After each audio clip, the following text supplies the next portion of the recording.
April is Child Abuse Prevention Month, and one local organization has been doing amazing work in our community. We've had them on before, and they continue that work to support children and families right here at home. Joining us now, we've got Katie Reagan with the St. Tammany Parish Sheriff's Office, and also on the team there that helps out with Hope House to talk more about what this month means, what people need to know, and some of the free services that Hope House is offering to educate. Good morning. Good morning. We're so happy to have you here. First off, thank you for what you do, especially when it comes to helping these families and these children.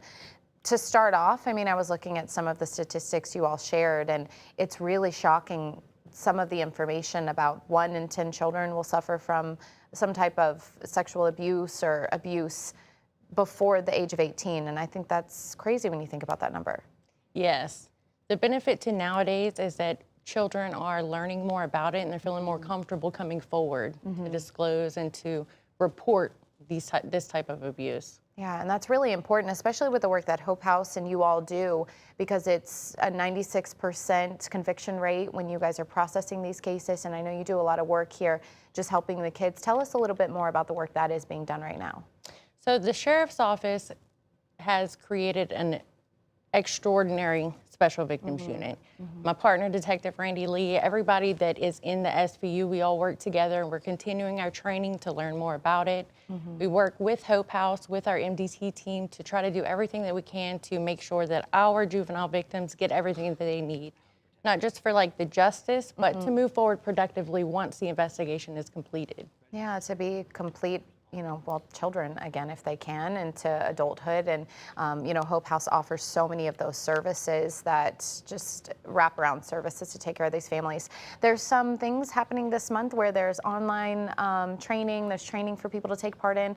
Why would you recommend for someone to do that? So the training is extraordinary. You don't think of all of the things that can victimize a child. Social media, online training. The Hope House does offer child abuse prevention training. They also offer this like internet safety type things. It's really great for parents. It's very difficult for parents to keep up with the online. I mean, you've got constant updates. Kids are learning how to hide all of these things.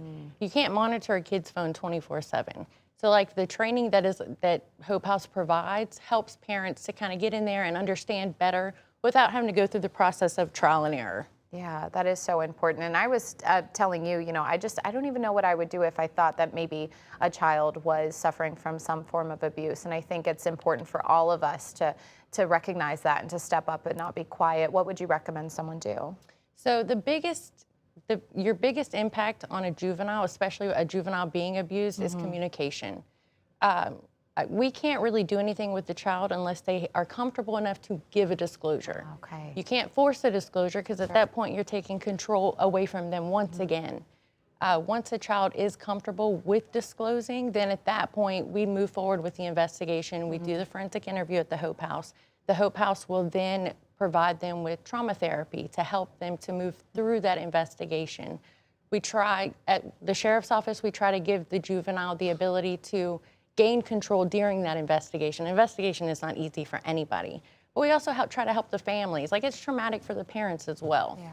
Yeah, well, this is important work you guys are doing. We really appreciate it, and for giving us this information. It might be, you know, the difference that it makes in a child's life today. So we appreciate you. Thank you. Thank you for everything you're doing.